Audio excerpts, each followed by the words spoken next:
We are Warlock and you are watching Reaper Rocker. Para ma-achieve mo yun, yung na-achieve ng mga nagsimula nung 90s, ganun lang.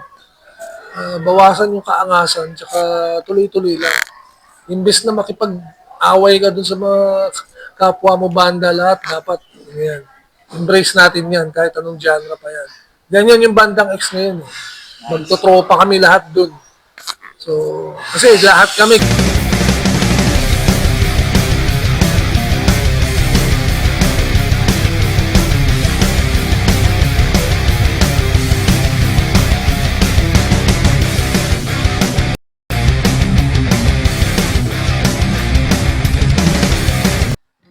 Hello everyone, this is Kian from Reaper Rocker. On today's episode, nag-interview ulit tayo ng banda at kikilalanin natin ang 90s legendary rock band na Warlock. At kilalanin natin sila at pag-usapan natin ang tungkol sa kanilang musika. So, if you're excited to watch this video, don't forget to subscribe to my channel, follow my social media accounts. Let's go! Warlock is a rock band all the way from Manila. Founded way back in 1994 when high school classmates Eli and Eric started conceptualizing the formation of the band of their own. Eric started writing songs for the group and later convinced Glenn, Eli's brother, to join as their bassist and Mario to take its guitar job. They also recruited Egay Gonzalez who played with rhythm guitars. Warlock originally had 5 members but Egay decided to leave the band. The band became a hit for their song Padre Damaso, representing the classic LA rock sound of that era, and often associated with LA 105.9 radio.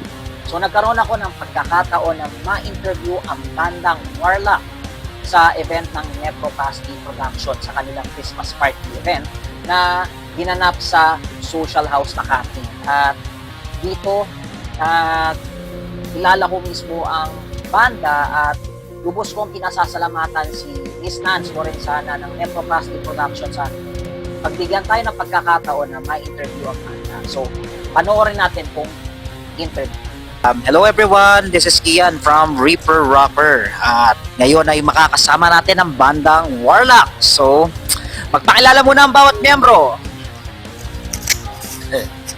Ako nga pala si Kenneth, ang drummer. Ako nga pala si Dennis, gitarista. Ako nga pala si Melvin, ang lead guitarist. Medel on bass. Eric, ang vocalist. Ayun, thank you. So, it's my pleasure na rin na makilala ang inyong banda at nag-prepare lang tayo ng mga ilang questions para kilalanin ang inyong banda at ano yung mga upcoming plans niyo sa music scene sa 2026. So, let's begin.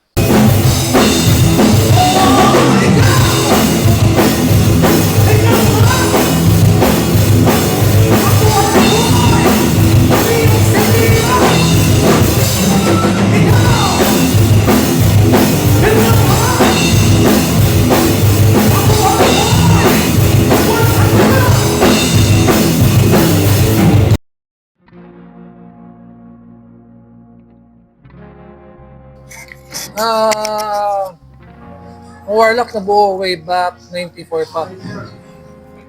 Sa original members, ako na lang yung original. The rest, ng mga kasama ko ngayon, puro bago na sila. Ito yung pinakabata, pinakamabait pa sa ngayon. Ito yung tatlong salbahe. So, 1994 pa siya nabuo. Kaklase ko kasi kaklase ko nung high school yung drummer.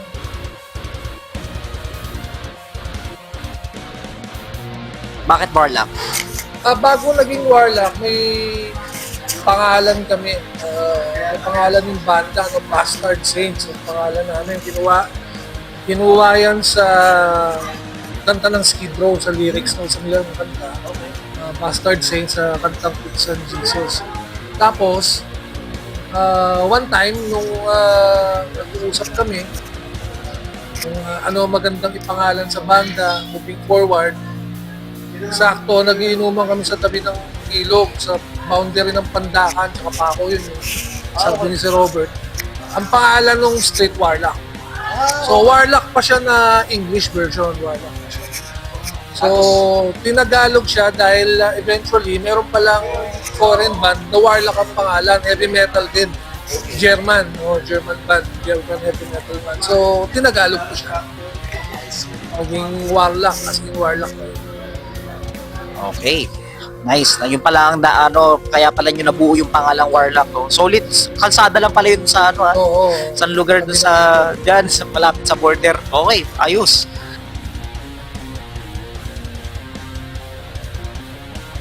Well, yung challenges namin ngayon, syempre, hindi na katulad ng dati, may mga day job na. Si Melvin, pwede magsabi. Yeah, unang-una sa lahat, yung isa sa pinaka-challenge sa amin before, no.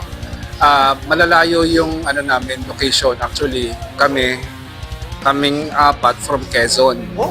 From Quezon. It so happens lang na kami nito ni nung bassist, ni Midel at saka ako. And eventually si Kenneth nasa Manila na rin siya ngayon.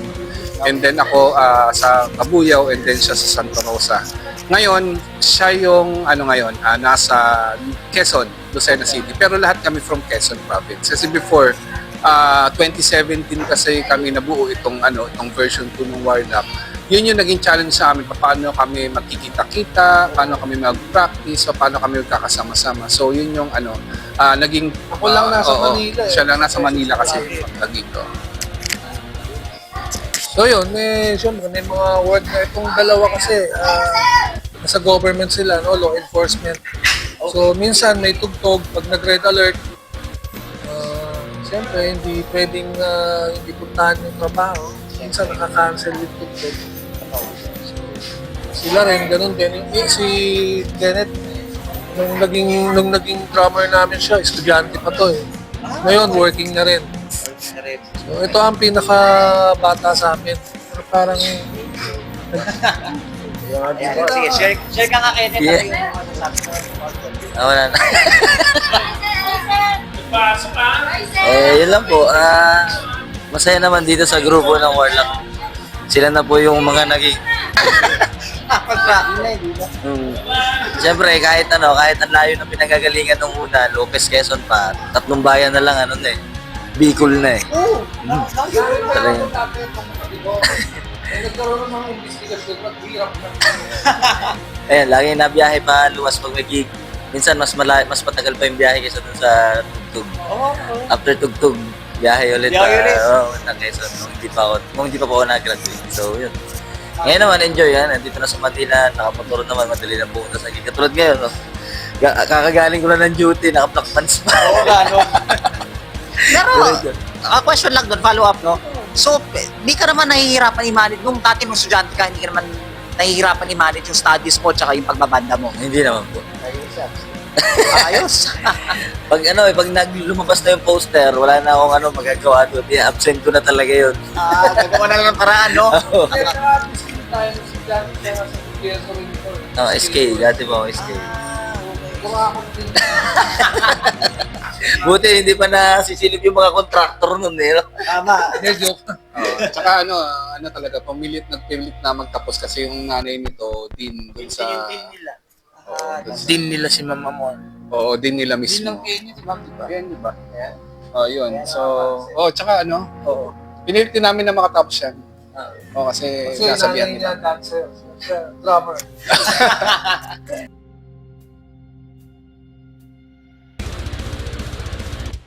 Well, sa original members, yung kami pa, syempre yung release ng Padre Damaso.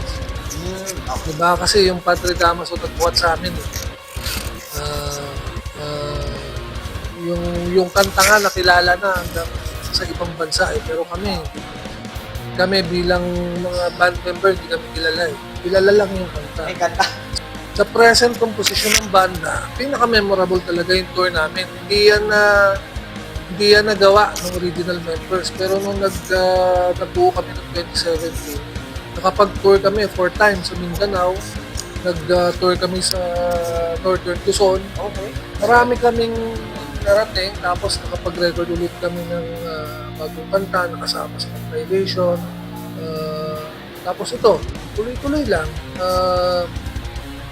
Hindi hindi man ganun kadalas yung mga tugtugan, which yun din ang prefer namin kasi mahirap yung tutugtog ka ngayon sa ganitong lugar, tapos next week nandito ka na naman.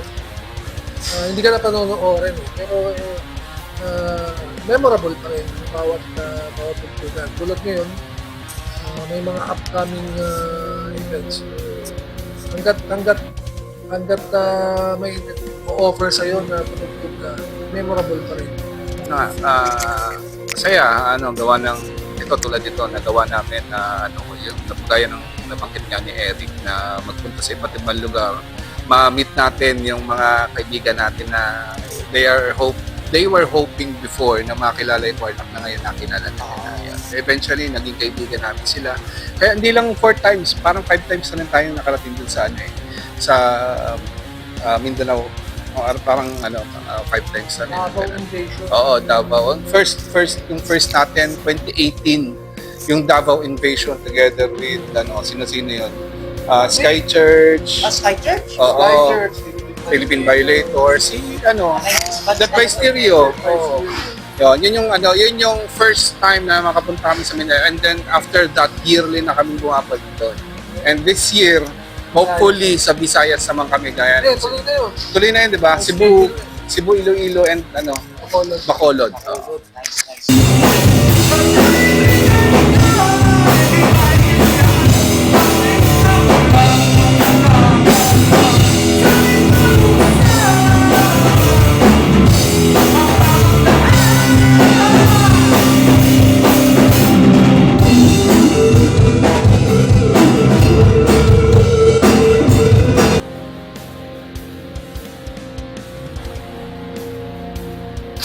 Expectation siguro talagang pilitin namin makagawa ng album.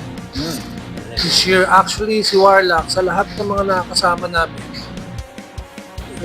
mayroon kasi ngayong bandang X, yung magsasama-sama ng mga 90s band.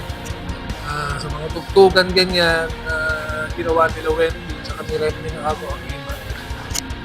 Sa lahat ng mga bandang yan, may mga album sila, ang Warlock wala. Compilation lang kami. Pero kung titignan mo, nakakatuwa dahil nakakasabay kami sa kanila. Kaya sabi ko nga, maliit na bahagi lang yung Warlock kung ikukumpara dito sa mga banda na kasama namin sa Banda X. Kaya yung hindi namin nagawa ng mga original na karoon ng album, pilitin namin nagawa this year. May album kasi dapat ang Warlock ng 90s, but yun nga, yung aming producer dati, laging sabog eh. Hindi makausap ng matino. So, yun, pati yung mga dealing sa recording company, siguro, kaya hindi nag-materialize. So, expectation sa yan, tsaka yun, makaikot pa rin. Hopefully, baka tumawid ng pag-overseas, no? Okay.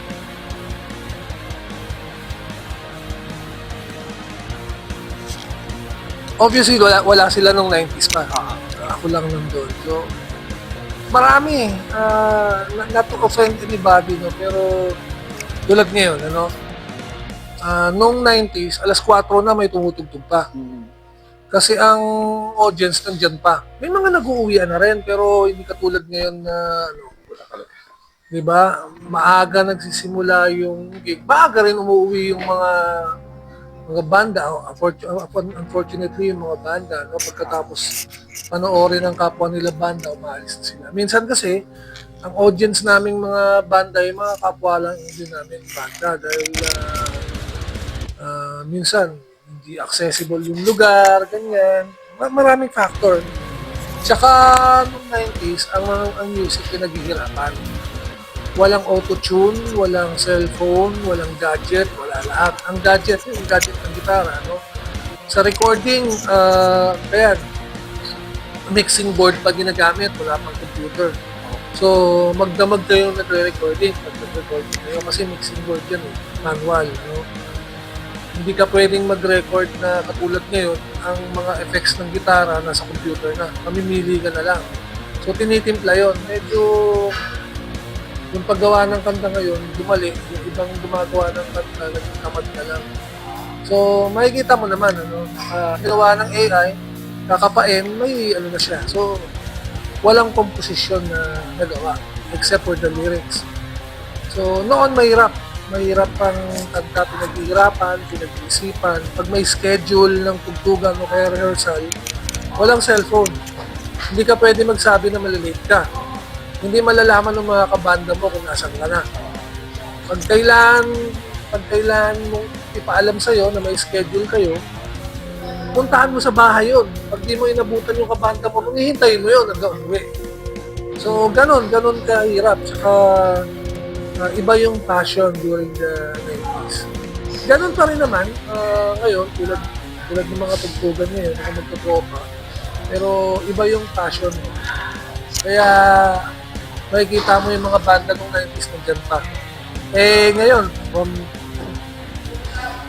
siguro, yung iba galing ng 2000, 2010, ang dami ng fly-by-night na banda. Sumikat ngayon, bukas wala na. Totoo, marami. Hindi mo naman yung mga banda ng 90s, ano? Kaya hanga tayo doon. Hanga kami. Talaga mahirap. Agree ako dyan. Kasi nga, katulad ng Bandang X, kasi ako, matin ako last ng 2022 ata dito sa Icon Centris noon. Ang gagaling ng mga banda eh. Kasama, alala ko, tumugtog din kayo dun. December, oo, naalala ko kasi tumugtog yung Philippine Violator sa Pras, parang kayo ata ang kasunod nun. Doon ko yung unang na-discover. Kaya nga, Mahirap. Actually, ang manager namin, si Bong natin tayo. Kasi yung mga kamiyembro ko ng Warla, original, okay. kapitbahay ni Bong lahat. Ay, kaya pala.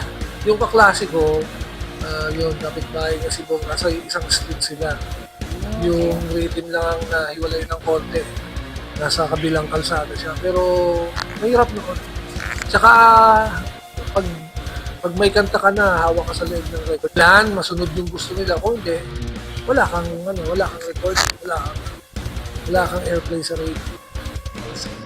Pero to, follow-up question lang dun. Since nga nabanggit mo kanina yung AI, anong masasabi mo sa AI music ngayon? Kontra ba kayo dito or agree kayo na nakakatulong? Hindi, lahat naman may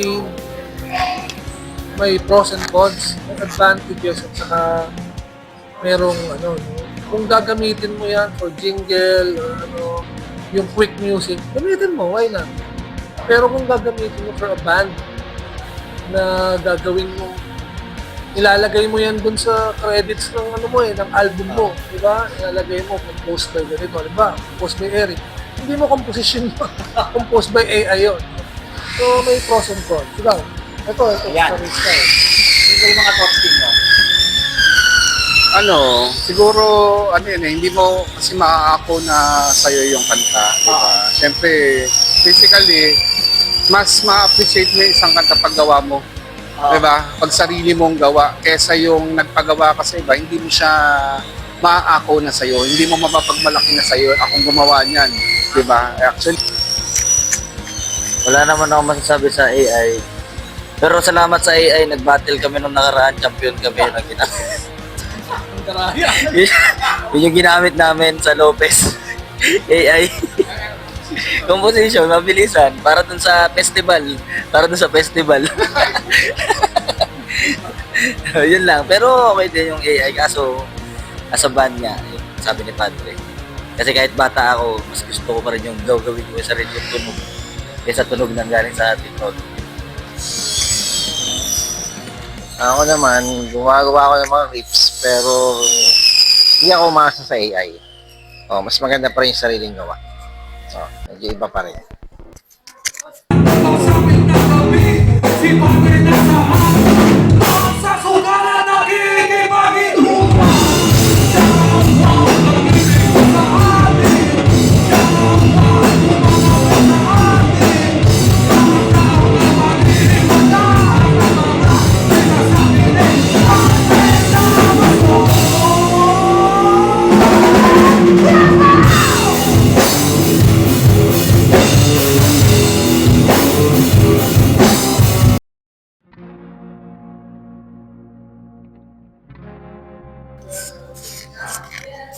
Wag lang, wag mag-inarte, bago ka pa lang, nag-inarte ka na, nagyayabang ka na dahil may talent ka. Walang patutunguhan.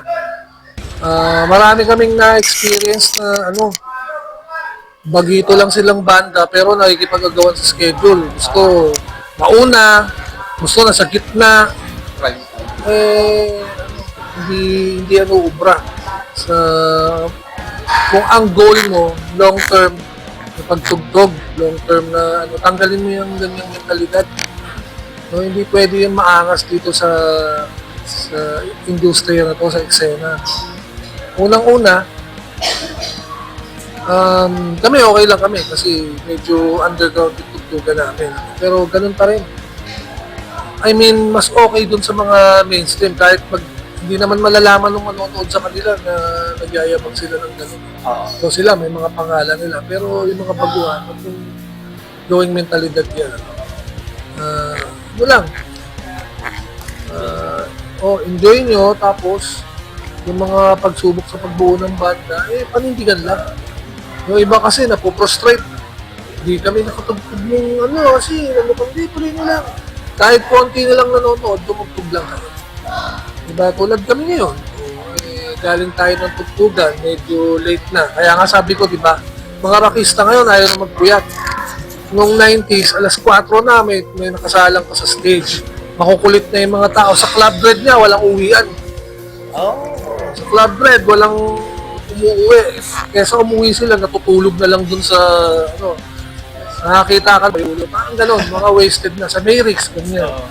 So, para ma-achieve mo yun, yung na-achieve ng mga nagsimula nung 90s, ganun lang. Bawasan yung kaangasan, tsaka tuloy-tuloy lang. Imbes na makipag-away ka dun sa mga kapwa mo banda lahat, dapat yan. Embrace natin yan, kahit anong genre pa yan. Ganyan yung bandang X ngayon. Magtotropa kami lahat dun. So, kasi lahat kami galing sa isang era. Iba-iba na rin yung mga kabanda nila. Yung iba hindi na original, pero ganun pa rin. Just embrace everybody. Tumagal.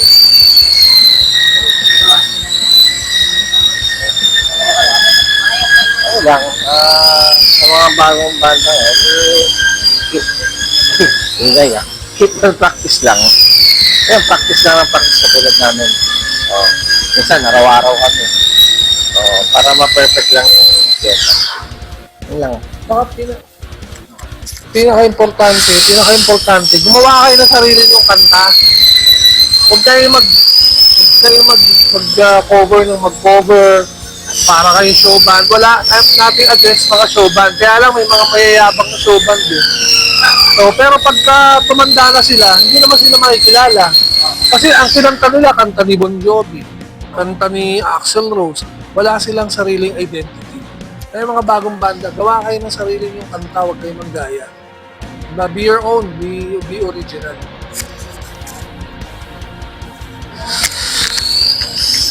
Yun lang. Hi kay mama. Yan, bili lagi ng nanay ko. Okay, basta huwag kayo mag-drugs. Iwasan yung droga. Mama.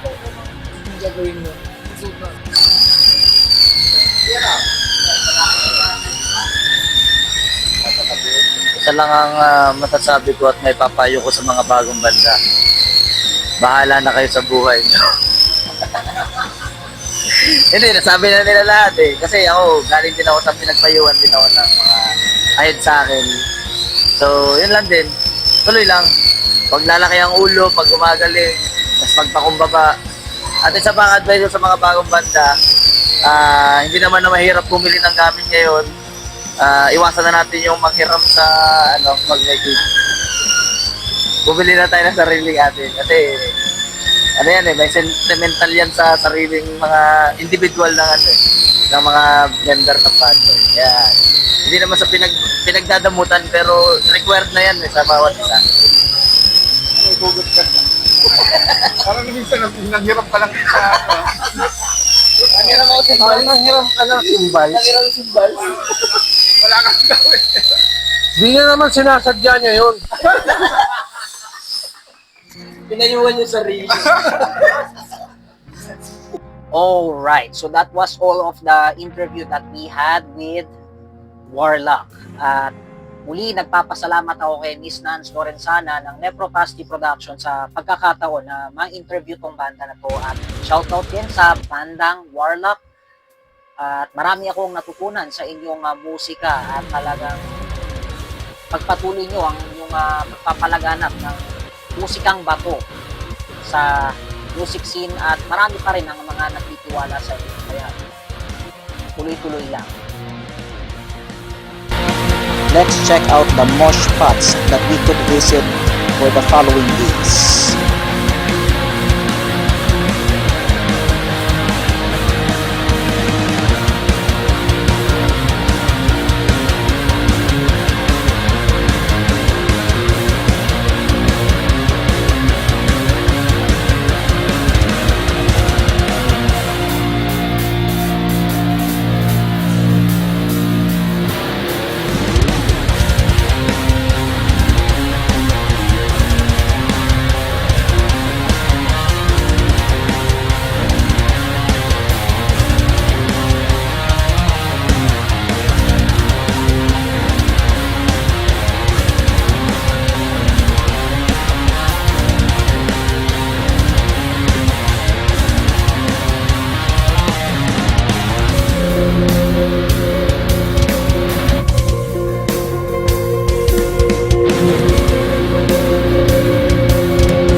On today's episode, mag-artist feature tayo at kikilalanin natin si Paprika, isang city pop artist.